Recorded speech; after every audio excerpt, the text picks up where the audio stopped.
नमस्कार, आप देख रहे हैं टाइम्स नाउ नव भारत। आपके साथ में हूं ज्योत्सना बेदी। देश भर में ओमिक्रॉन का खतरा मंडराता जा रहा है। देश में अब तक ओमिक्रॉन के 143 केस सामने आ चुके हैं। 13 राज्यों में नए वेरिएंट के केस हैं।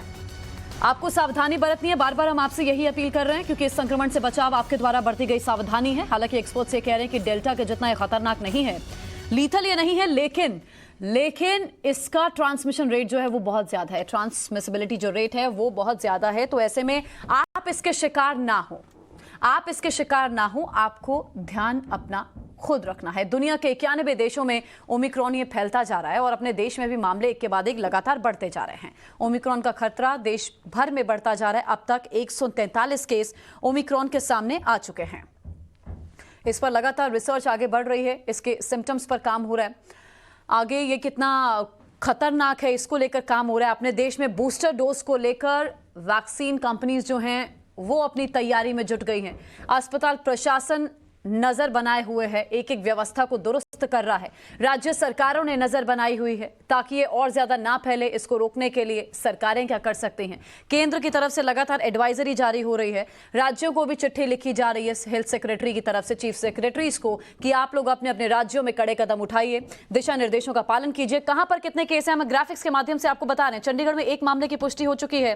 दिल्ली में 22 मामले सामने आ चुके हैं। देखिए, राजधानी दिल्ली भी प्रभावित है। 2 मामले देश का सबसे बड़ा सूबा उत्तर प्रदेश से ओमिक्रॉन के सामने आए। 143 केसेस कुल ओमिक्रॉन के सामने आ चुके हैं। और ऐसे में गुजरात में कितने मामले हैं ये आप ग्राफ में देखिए। 7 का आंकड़ा गुजरात का है। 48 मामले महाराष्ट्र से सामने आए हैं। कोरोना से भी सबसे ज्यादा प्रभावित था। अब नए वेरिएंट ओमिक्रॉन से भी सबसे ज्यादा प्रभावित है महाराष्ट्र। 14 मामले कर्नाटक से सामने आए। 1 मामला तमिलनाडु से भी सामने आ चुका है। कुल केसेस 143 हैं। केरल में 9 मामले सामने आए। आपको याद होगा कोरोना के सबसे पहले कहीं से शुरुआत हुई थी तो वो केरल राज्य था। 3 मामले कोरोना के सबसे पहले केरल में आए थे। उसके बाद देश में रफ्तार बढ़ती चली गई। अब ओमिक्रॉन ने पैर पसार लिए हैं। पश्चिम बंगाल से भी 1 केस सामने आया। तमिलनाडु से 1, महाराष्ट्र 48, कर्नाटक 14, केरल 9, चंडीगढ़ 1, राजस्थान 17, दिल्ली 22, गुजरात 7, यूपी 2।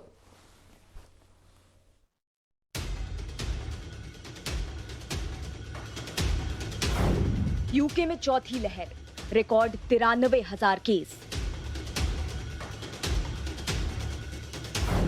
फ्रांस में 5वीं लहर, 58,000 नए केस। भारत में ओमाइक्रॉन फैला तो क्या होगा? यह सवाल सबको परेशान कर रहा है क्योंकि जिसका डर था वही हो रहा है। दुनिया में जब से ओमाइक्रॉन वेरिएंट मिला है तब से यूरोप में कोरोना की नई लहर आ गई है। ब्रिटेन में रिकॉर्ड केस मिलने लगे हैं। फ्रांस में रोज 50,000 से ज्यादा केस सामने आ रहे हैं। फ्रांस के प्रधानमंत्री ने तो ये कह दिया है कि यूरोप में ओमाइक्रॉन बिजली की रफ्तार से फैल रहा है और नया साल शुरू होते होते फ्रांस में ओमाइक्रॉन ही कोविड का मुख्य वेरिएंट बन जाएगा। ये उस यूरोप का हाल है जहां कोरोना के 9 करोड़ केस पहले ही आ चुके हैं। 15 लाख के करीब मौतें हो चुकी हैं और इसमें अगर अब ओमाइक्रॉन बिजली की रफ्तार से फैल रहा है तो आगे क्या होगा ये सोचकर ही सबको डर लग रहा है। यूके में लगातार 3 दिन से नए केसेस का रिकॉर्ड बनते बनते 93,000 तक नए केस पहुंच गए हैं। वहां ओमाइक्रॉन के 14,909 केस अब तक पाए जा चुके हैं। फ्रांस में 10 दिन में रोजाना 50,000 से ज्यादा केस सामने आ रहे हैं। वहां नए केस में 10% ओमाइक्रॉन के केस हैं। अगर यूके और फ्रांस जैसी नई लहर भारत में आ गई तो क्या होगा? इस पर जो अंदाजा लगाया गया वो परेशान करने वाला है। खुद कोविड टास्क फोर्स का अनुमान है कि अगर नए संक्रमण की यूके और फ्रांस जैसी रफ्तार रही तो आज की तारीख में यूके के हिसाब से भारत में हर दिन 14 लाख केस होते और अगर फ्रांस के हिसाब से संक्रमण को देखा जाए तो भारत में हर दिन 13 लाख केस होते।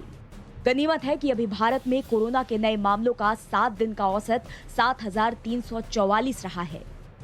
अगर जो केसेस कल यूके में हुए हैं 88,000 के करीब, 80,000 ले लीजिए, अगर हम उसको पॉपुलेशन के बेस पे लें तो ये 14 लाख केस होंगे भारत की पॉपुलेशन पे अगर हम उसको लगाएं। कहने का मतलब ये है, हमने वो 4 लाख वाली एक सर्च देखी थी, तो जो भी हो रहा है हम इसमें भी पूरी तरह से कहना कि डेल्टा है, दोबारा वाला डेल्टा है, ओमिक्रॉन, ये इमर्ज हो रहा है। लेकिन the fact is at this very time the surge being experienced in UK is to the tune of 14-15 lakh per day. Mild है कहा जा रहा है, वो भी देख रहे हैं। हॉस्पिटल्स का अभी इतना हेल्थ सिस्टम पे प्रेशर नहीं है, वो भी हम देख रहे हैं। लेकिन ये सब कुछ एक इमर्जिंग सिनेरियो है, कहाँ जाएगा कहना मुश्किल है, अनएक्सपेक्टेड सिनेरियो है। इसलिए ओमाइक्रोन से दुनिया का हाल देखकर हमें भी अलर्ट हो जाना चाहिए। अभी भी वक्त है, फिर से सावधान होकर और किसी भी लापरवाही को कंट्रोल करके हम तीसरी लहर से बच सकते हैं, क्योंकि ओमाइक्रोन ने 16 दिन में भारत में सेंचुरी लगा दी है। स्कूल भी खुले हैं, इसलिए भी बहुत बड़ा खतरा है। अहमदाबाद के निर्मा स्कूल में 3 छात्र कोरोना पॉजिटिव मिले। स्कूल 7 दिन के लिए बंद कर दिया गया। चंडीगढ़ में सभी स्कूल एहतियातन 20 दिसंबर से 7 जनवरी तक बंद कर दिए गए हैं। नवी मुंबई के एक स्कूल में 16 बच्चे कोरोना पॉजिटिव मिले। सभी 8वीं से 11वीं क्लास के हैं। 15 दिसंबर से मुंबई महाराष्ट्र के स्कूलों की वापस से एक बार शुरुआत हुई थी, जहां पर छात्रों को फिजिकल क्लासेस लेने के लिए परमिशन मिली थी ऑनलाइन क्लासेस के लंबे सफर के बाद, जहां पर 18 बच्चे नवी मुंबई के एक स्कूल में कोरोना से संक्रमित हुए हैं। आपको बता दें कि इसमें से 11वीं कक्षा में पढ़ने वाले छात्र के पिता कतार से कुछ वक्त पहले आए थे, लेकिन परिवार की टेस्टिंग की गई जिसमें वो सभी नेगेटिव पाए गए, लेकिन जो छात्र था वो कोविड पॉजिटिव आया। हालांकि उसकी रिपोर्ट तब सामने आई जब वो खुद कॉलेज में मौजूद था, अपने क्लासमेट्स के साथ उसका इंटरेक्शन हो चुका था, जिसके बाद ही पूरे क्लासमेट्स की भी कोविड की टेस्टिंग की गई। पता चला कि उसके साथ पढ़ रहे छात्र 7 लोग ऐसे हैं जो और कोरोना से संक्रमित हुए, जिसके बाद यहाँ के हेल्थ प्रशासन ने ये जिम्मेदारी ली कि वो सभी छात्रों की कोविड की टेस्टिंग करेंगे। संख्या और भी ज्यादा बढ़ते बढ़ते 16 की हुई और आज 2 नए केसेस सामने आए हैं, जिसके बाद ये संख्या 18 पर पहुंची है। 815 टेस्टिंग के बाद फिलहाल 18 बच्चे जहां कोरोना से संक्रमित हैं, इसी बीच में 119 और बच्चे हैं जिनकी कोविड से आज टेस्टिंग की जाएगी, जिसके बाद ये संख्या और बढ़ने की उम्मीद है। हालांकि फिलहाल स्कूल को बंद किया गया है। जितने भी यहाँ पर स्टूडेंट्स हैं उनके पेरेंट्स से कंसल्ट करके उन्हें घर रवाना किया जा रहा है और जो कोरोना से पॉजिटिव हैं उन्हें यहाँ के एक सरकारी अस्पताल में क्वारंटीन किया जाएगा। देखना ये होगा कि जहाँ एक तरफ स्कूल अभी शुरू हुए हैं ऑनलाइन क्लासेस से, फिलहाल जो पीड़ित बच्चे थे जो अभी फिजिकल क्लासेस ले रहे थे, इसी बीच में दोबारा से कोरोना का संक्रमण जब छात्रों के बीच में बढ़ रहा है तो दोबारा ये कहीं ना कहीं एजुकेशन डिपार्टमेंट के समक्ष एक बहुत बड़ा चैलेंज होगा। फिलहाल स्टूडेंट्स के बाद यहाँ पर जितना भी स्टाफ मेंबर हैं, जितने भी टीचर्स हैं, उनकी भी टेस्टिंग जारी है। हालांकि जितने भी स्टूडेंट्स अब तक कोरोना से पॉजिटिव हुए हैं वो सभी एसिम्प्टोमेटिक हैं। फिलहाल स्कूल को दोबारा रीओपन किया जाएगा या नहीं, एक बहुत बड़ा चैलेंज होगा, क्योंकि सैनिटाइजेशन और टेस्टिंग दोनों ही फिलहाल शुरू है। कैमरा पर्सन सचिन एरंग के साथ शिवानी मिश्रा, टाइम्स ऑफ भारत, नवी मुंबई। वहीं गोवा में ओमिक्रॉन को लेकर कैसी तैयारी है, मेरे सहयोगी दीपक बोपन्ना आपको बताएंगे। हम खड़े हैं भारत के फेवरेट टूरिज्म लोकेशन गोवा में, जहां आप देख सकते हैं फिर से बहुत सारी हलचल मची हुई है। इधर बहुत सारे लोग आ रहे हैं। पीक सीज़न है ये गोवा में, और एक साल जो कोविड के दौरान गोवा बहुत सफ़र हुआ था, जो स्टेट कम्प्लीटली टूरिज़्म पे डिपेंड करता है। अब होप कर रहे हैं कि बहुत सारे लोग आएँ और गोवा में समय बिताएं, क्योंकि उससे ही उनका बिज़नेस बढ़ता है। लेकिन एक समस्या जो है अभी भी है कि कोविड और ओमाइक्रॉन की फियर्स जो है अभी भी है।